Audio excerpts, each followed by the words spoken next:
Hello বন্ধুরা, SG blog থেকে সুস্বাগতম।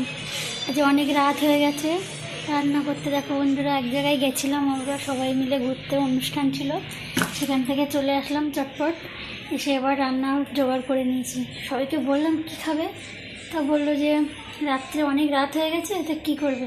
তার জন্য দেখো নিয়ে নিয়েছি সয়াবিন, এখানে আলু কেটে নিয়েছি, নিয়ে এবার সয়াবিন আলু দিয়ে তরকারি হবে। বললো দেখি তাহলে বানিয়ে দিই তরকারিটা, ওই জন্য শুরু করে দিলাম রান্নাটা। দেখো বন্ধুরা, দিয়ে দিলাম এখানে কড়াইতে সরিষার তেল দিয়ে।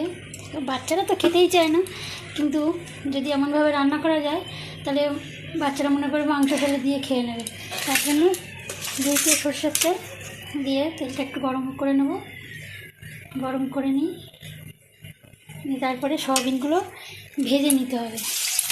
সয়াবিনগুলো ভাজলে কী হয়, সব বাচ্চারা বুঝতে পারে না যে সয়াবিনগুলো মাংসের মতো টেস্ট এসে যাবে সয়াবিনগুলো ভেজে নিয়ে।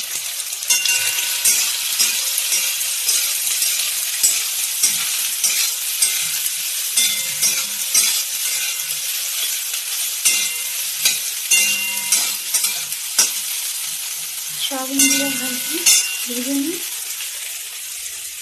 বন্ধুরা দেখুন, সয়াবিনের তরকারি রান্না হচ্ছে। প্রথমে দিয়ে দিলাম পেঁয়াজ কুচি, লাল লাল করে একটু ভেজে নিতে হবে,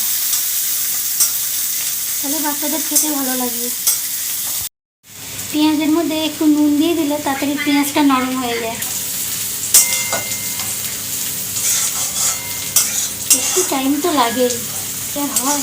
দেখুন পেঁয়াজটা লাল লাল হয়ে গেছে। এবার এখানে দিয়ে দিলাম আদা রসুন বাটা, লঙ্কা কুচি, কাঁচা লঙ্কা কুচি, হলুদের গুঁড়ো, লঙ্কার গুঁড়ো, গোলমরিচের গুঁড়ো দিয়ে এটাকে নাড়তে হবে। মশলাটা একটু তেল ছেড়ে যাবে, দিয়ে জানলে মশলাটা কমপ্লিট হয়ে গেছে। দেখাবে নাড়তে।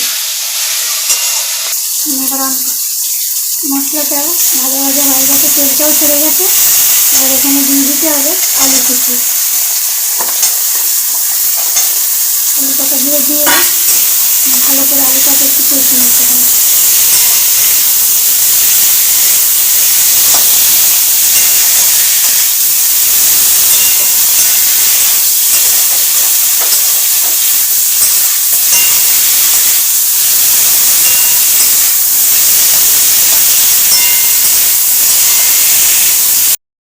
দিয়ে দিলাম এখানে সয়াবিনটা দিয়ে এখানে নাড়তে হবে। সয়াবিন আলু দিয়ে তরকারি করলে বেশ মন্দ হয় না, ভালোই হয়। বাচ্চারা এটাই ভালোবাসে খেতে।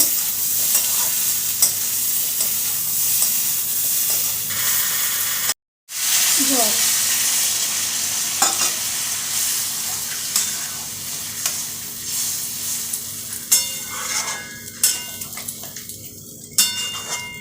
এবার বন্ধুরা দিয়ে দিলাম গরম মশলার গুঁড়ো।